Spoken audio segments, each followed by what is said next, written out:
next year. So for example, like agriculture, there's a very generous property tax exemption for remaining in an agricultural class. Now, why? Very important that we incentivize agricultural production. If we don't, we'll lose a lot of our farms, our ranch land to subdivisions, and nobody wants to see that. We know we have to encourage our farmers to farm and our ranchers to ranch. Not only for agricultural production, but to maintain open space. That's why Hawaii Island's beautiful. Ranchers ranch and farmers farm. So there's 30 million there, but are we certain that everybody who benefits from the agricultural tax exemption is engaged in agricultural production? The answer is honestly no. We cannot guarantee that. And so we're going to take a very close, hard look at what is essential, what is necessary, and if necessary, what do we do to ensure compliance? There's got to be an enforcement element, which might require more taxes because you got to hire more people to make sure nobody cheating. No, really, that's one of the things, right? You cannot just enforce, you got to send more people. Big Island, no more addresses someplace. Go down to the third mailbox, take a right, the red ribbon on Ohia tree, take a left. So, we're exploring a lot of ideas. One is, everybody doesn't go get permits. They live in these expanded homes until they sell. Then when they sell, they got to declare that, oh, there's some unpermitted structures here. And then they come in and try to say, hey, I got to sell my house. Tell me, hey, I need these permits. And so we know that we're not getting a full assessment of what's out there. So that's being looked at. How do we give maybe an amnesty period where people can come in and comply? And if they don't, then they're going to pay double on their assessments and their penalty. But we've got to do something. We can't just keep saying, it's not the best system. So Nancy and a group from finance, along with community volunteers, people with experience and expertise, are being asked to come. No specific task, just fix the system we have, with the goal being make it as fair and equitable as possible. Because I believe people don't mind paying if there's two things. We know you're going to use the money wisely, and two, we know you're taxing and assessing us fairly. So that's the goal. Yes, sir. With more people still raising taxes, why do you have to do that? Is it because property values have declined? One significant reason is yes, property taxes have declined, and during the heart of, if you will, of the Great Recession, right? It's the simplest way to put it. I'll give one example. Business owner in town, in his 80s, kind gentleman, humble, ran a very successful, got wiped out by the tsunami twice, right? I mean, saw 46 and 60 tsunami wiped the business right here, downtown. In 2009, 2010, hey, excuse me, Bobby Fujimoto. You asked Bobby, hey Bobby, how does this compare, he said, toughest I've ever seen.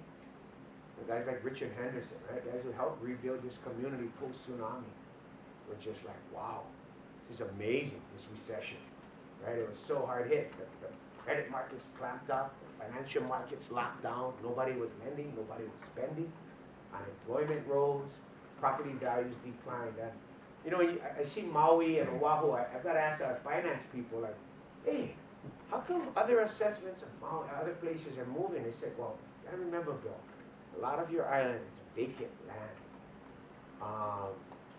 And those values don't rise. It's not that new homeowner, that housing boom. We don't have that capacity. In fact, I GIS'd an island once to address the issue of open space. And we GIS'd it, now you get all this technology, go to a GIS person and say, can you GIS land use classification on Hawaii Island? And there was, a myriad of keys I couldn't understand. I said, consolidate conservation, national park, put that in one color. And then show me industrial, show me commercial, show me hotel resort, residential. The whole island is primarily open space. Industrial, you see a little color in Kona, little in Hilo, some up Kauai High. We have dot in Waimea, right? Puna. Very little commercial properties on our island. Look at Volcano National Park, Hawaiian Homelands, couple 100,000 acres, Parker Ranch, Kahua Ranch. You know, very large open tracts and conservation and open area. So our tax base is very small. So the question is it because of declining property taxes, valuations? The answer is yes. That's one. We've tried to make it, you know, cut as much as we can, but we reached a point where we've cut as much as we can. We have vehicle purchases. The county used to purchase 100 vehicles 4 or 5 years ago. Last year we purchased 5. So we have old computers, old vehicles, these county cars, older equipment, Parks and Rec, Surfing Honolulu, employee grabs me. You know, Mayor Billy, I'll talk to you, sure. Can I come show you my work site? It was Alai Cemetery. And I was like, oh, okay. So I went up, and, you know, he showed me his equipment they were using, 2 guys. You know, and you forget that. I said, you got to move everything, each one by one. And he showed me his tasks and showed me his equipment and just asked, if can, I know times hard, but could we have some more equipment? Because to balance this budget every year without raising taxes all these years, it was deferred computers, deferred repairs, deferred maintenance, and deferred purchases. In fact, the way we squeezed it even further was we created 2 committees. In years past, once the department had their budget front of council, they were free to go. As long as you come back by fiscal year and you didn't run a deficit, you were fine. You could spend it how you wanted to. But today, our administration has 2 committees. One called an ERC, Expenditure Review Committee, and one's PRC. So before you hire, before anybody travels, before anybody buys anything, they have to go through more red tape that we created to slow it down, to make sure it wasn't a nice to have, but a need to have. So that's why even in spite of the property tax increase, the budget and property tax collections is still less than it was. And it's because of the lower valuation. So some people, in spite of the increase, will still pay less.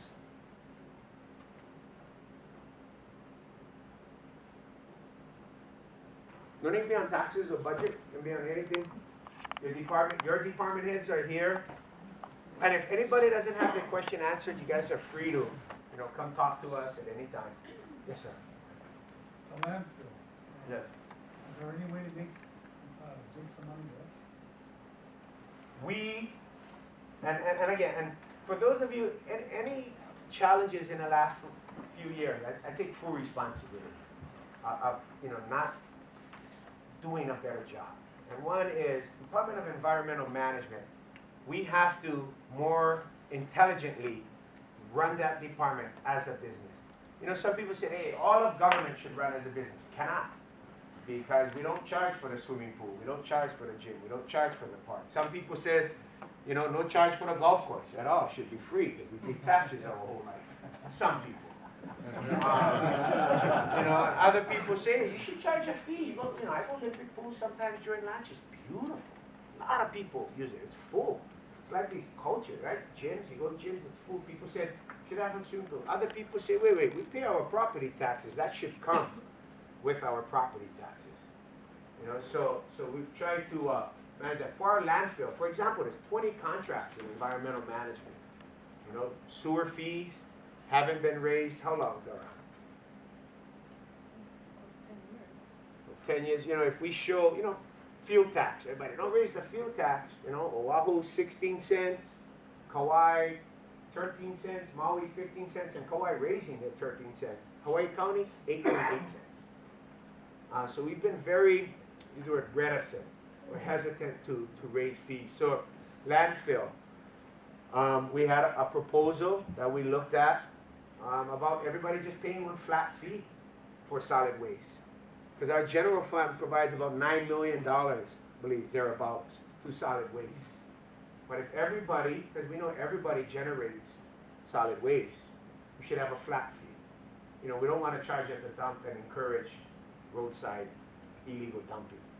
But recycling, two-bin recycling, green waste, so there are opportunities there.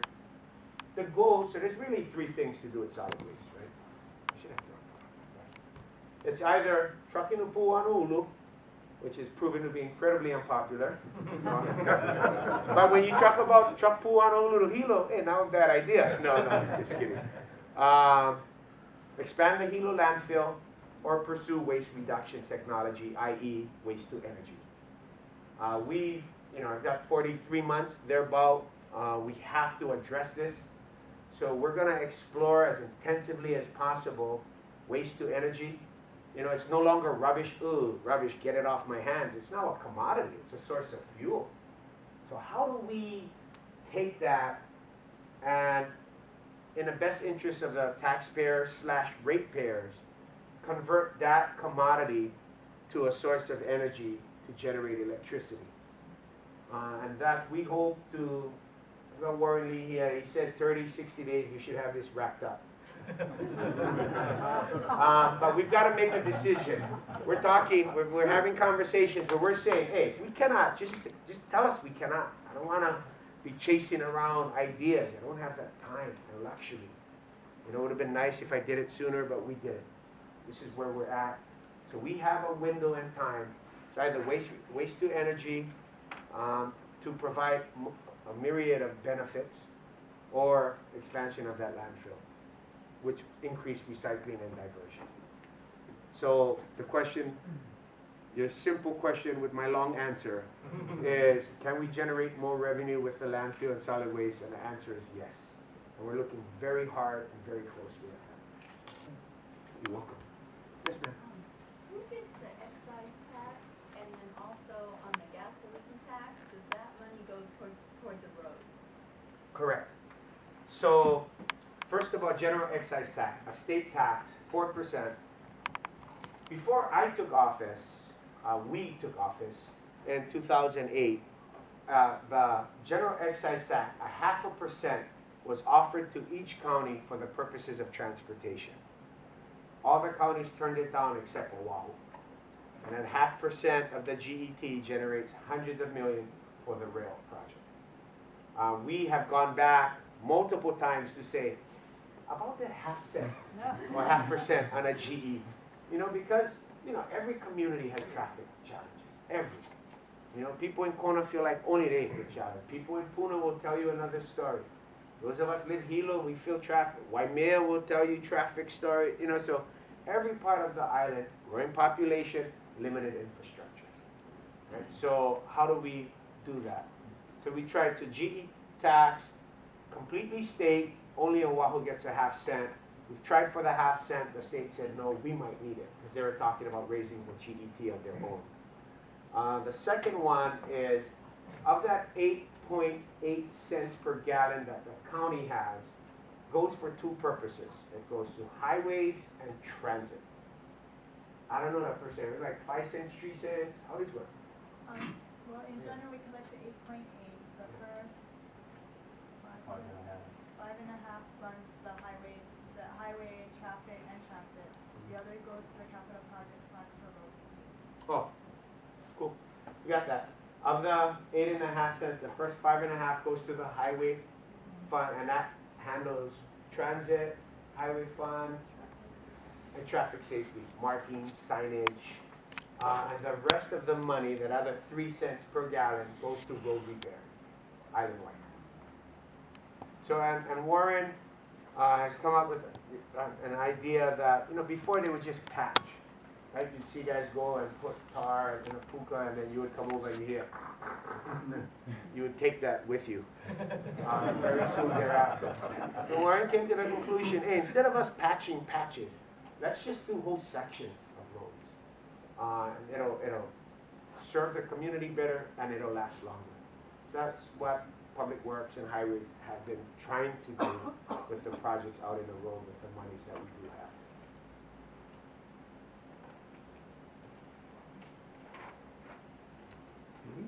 Anybody else?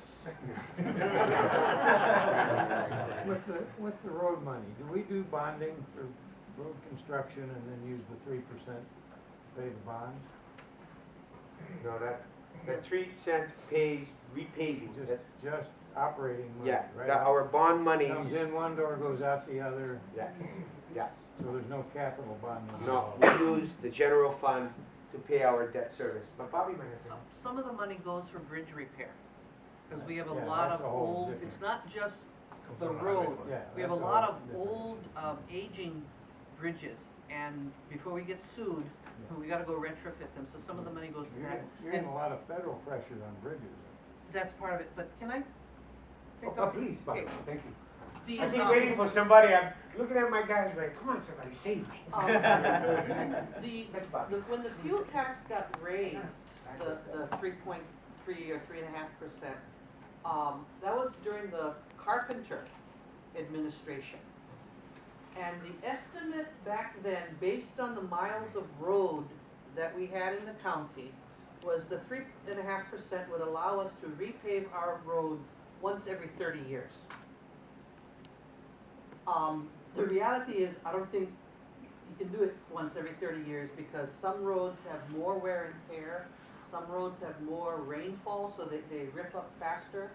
And we've also found that what wasn't in the calculation back in the 1980s when that was proposed was we hadn't looked at some of the aging infrastructure on the bridges.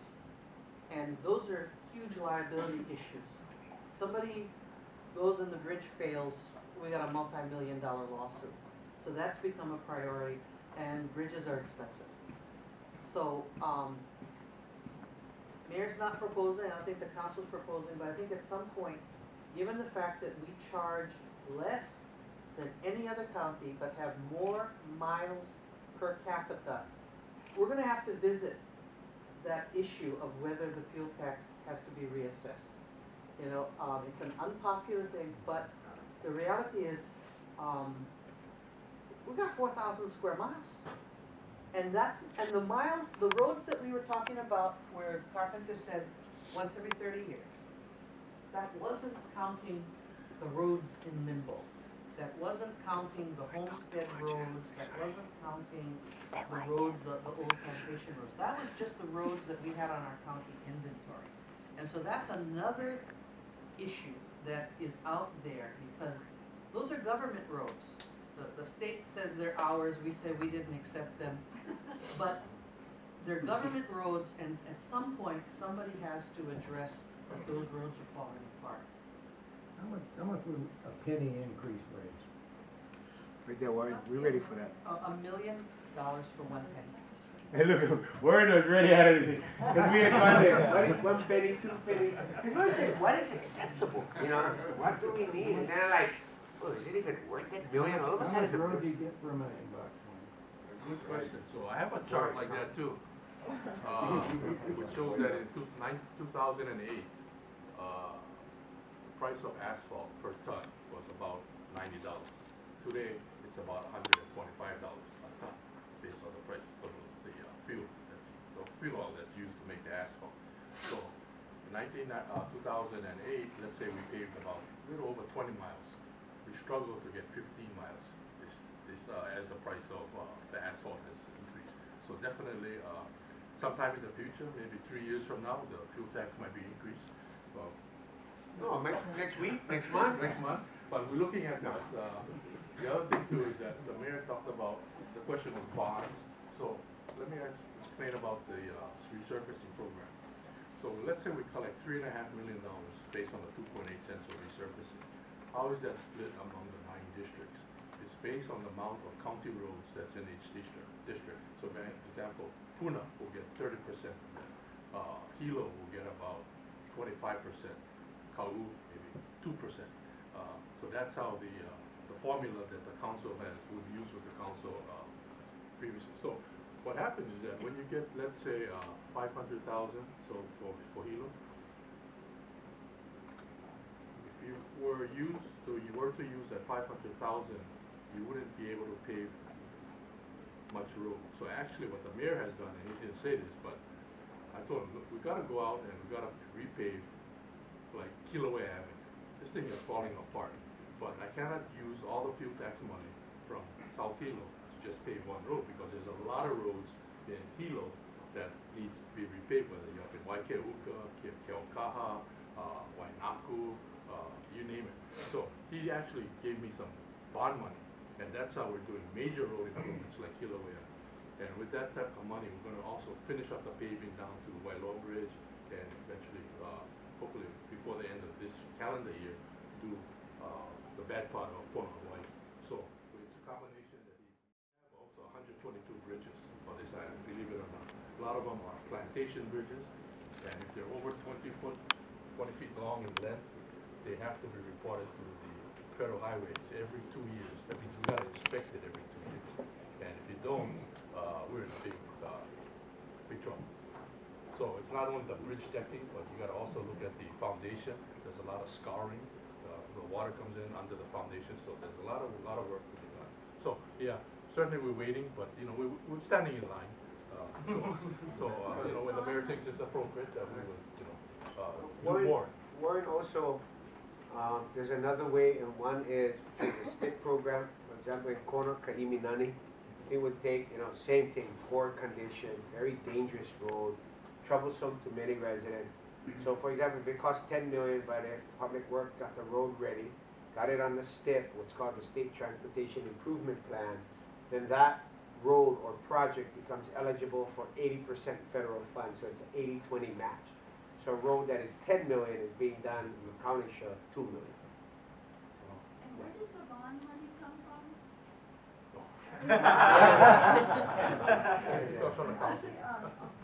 Actually, we basically sell the bonds, but we need council authorization, and basically we go out and sell the bonds, but when we repay the bonds, it comes from the general fund, and basically out of the fund. So that's why these last few years we've tried to be very strategic in our decision making to maintain our bond rating, because our bonds that we float are based on our credit rating, our interest rate, how much we pay for them. So 3 agencies, rate the accounting, Moody's, Fitch, Standard & Poor, on the 3 ratings that we've had. 3 times we've gone out for bonds, they've maintained our county's excellent credit rating. In fact, I had a very private conversation, and once I said it's no longer private, but we're talking with Nancy, and our goal is, these last 3 years, to get an upgrade of the county's bond rating, because we feel that we've been able to reduce the size and cost of government while still moving projects forward.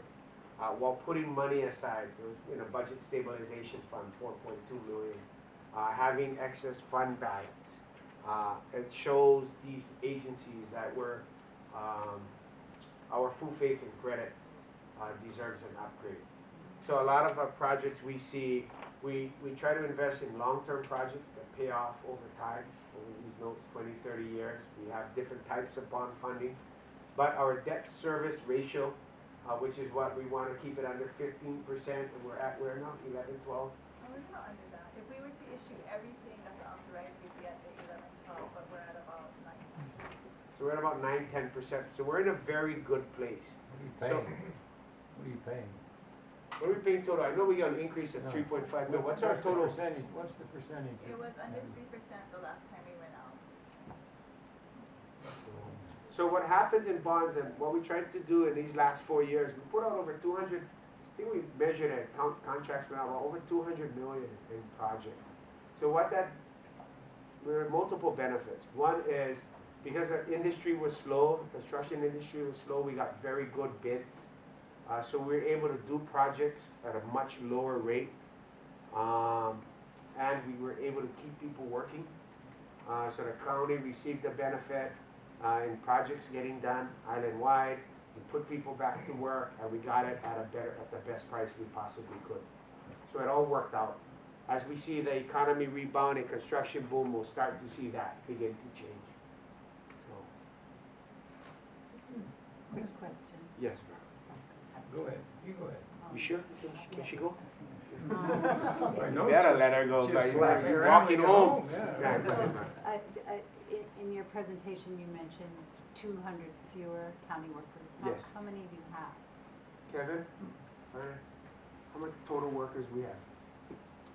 Workers that we have, well, the 200 is one body, so. So we started, say, at 2,500, we'd have 2,300 plus. I have to check that number. About, Yes.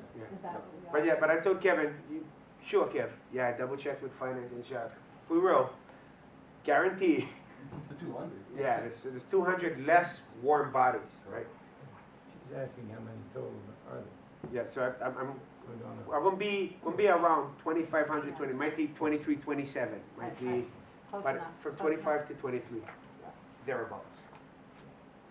I have an off-the-wall suggestion. Any other questions? Let me get, hold on one second, let me get everybody. Yeah. I'm Kenneth Uemura from Pukulani Street, Hilo. I'm here to serve as a self-interest, but I'm glad Warren Lee is here for Public Works. Talking about traffic safety, and we had asked for, and the study was done and was approved to have speed humps.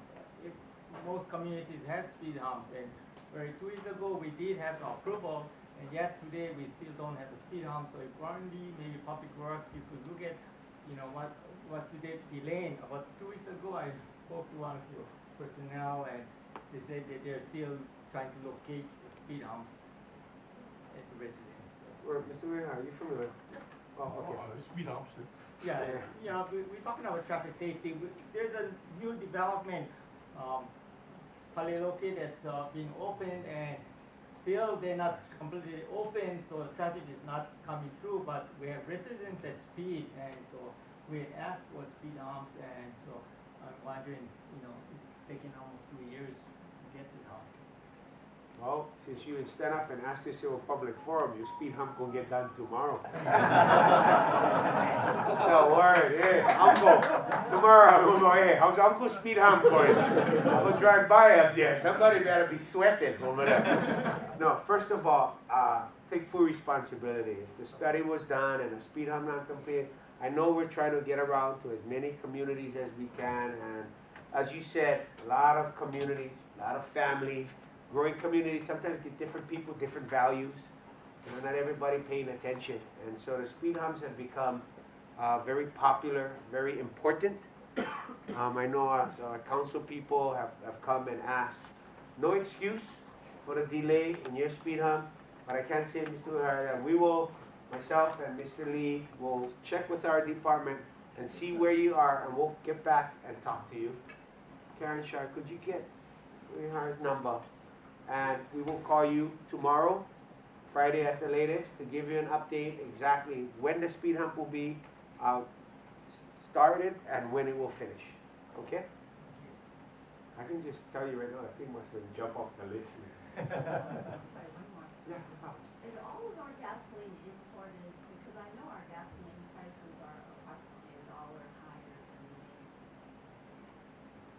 I don't know exactly. Anybody get that? I would assume that all of our gasoline, we do have a new plant in Shipment Industrial called Pacific Biodiesel, you know, and they have a goal of processing, but in terms of fuel gasoline, I don't know of no organic fuel source here. So I would have to, without having any expertise or certainty, I would answer probably all, if not most, of our fuel is imported. Go ahead. Well, I was just going to say, if somehow we could reduce that transportation cost, or somehow, then as a taxpayer, we could possibly get more money for the roads, and the taxpayer wouldn't see that increase. No, that's a great idea. We've tried to do little things like that that would have those benefits. For example, we said, hey, why don't we begin an electric vehicle fleet at the county? Because in Kona we have a 250 kilowatt photovoltaic system. So we have 5 vehicles that we plug in. Free electricity from solar, we have a free system on our parking structure. It's a small, another way of Representative Mark Nakashima talking about hydrogen. You know, where water is developing a wind farm, 2.3 megawatts in West Orange, geothermal, all our potential sources for hydrogen. Because we know we have nearly 50% of our energy grid as renewable, but still 99% of our transportation is still fossil fuel gasoline based.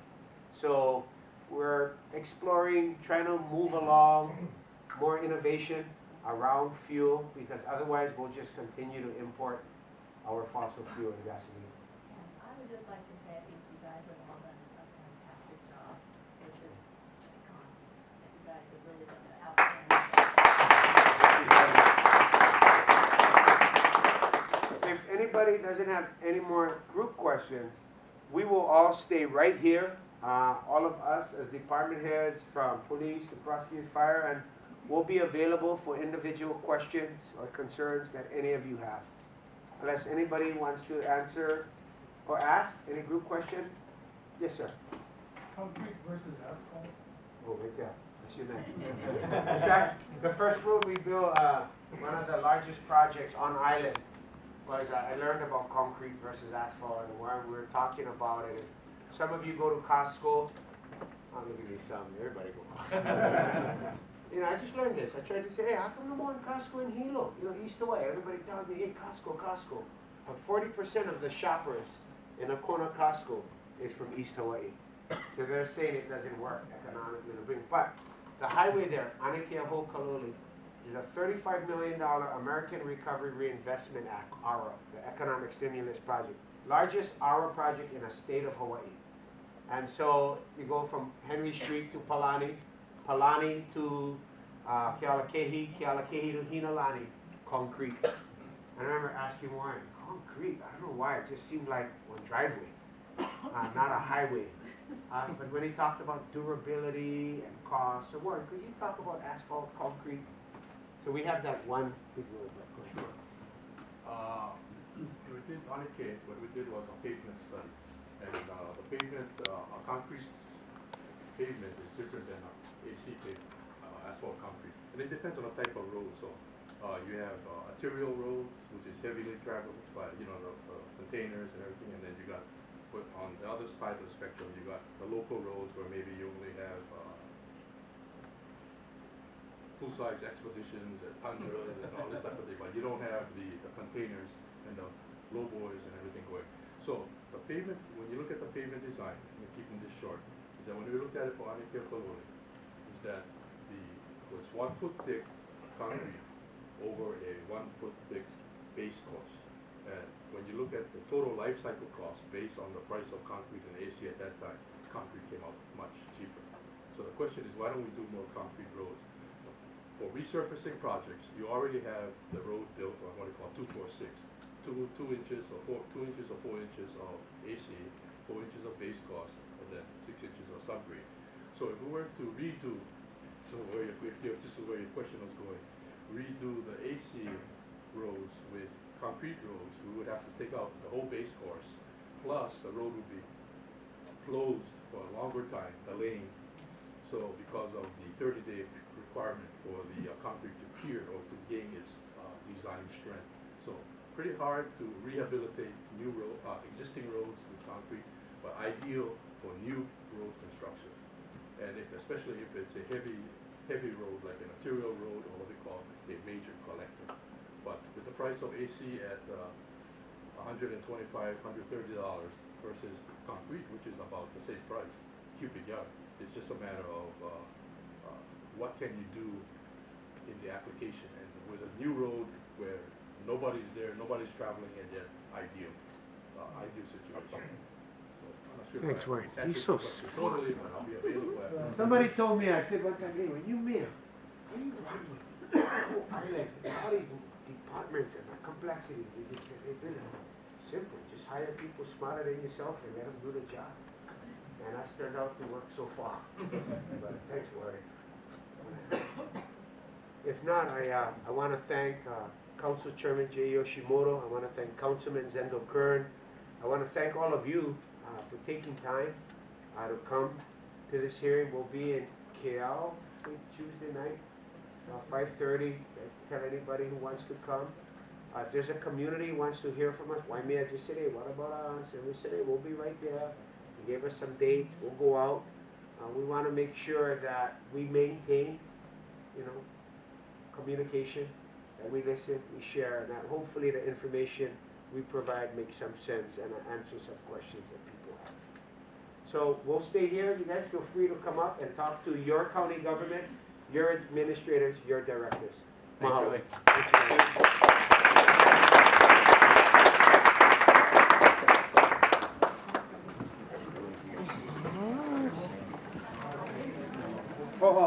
Could I have a round of applause for our department heads who all took time out to be here too?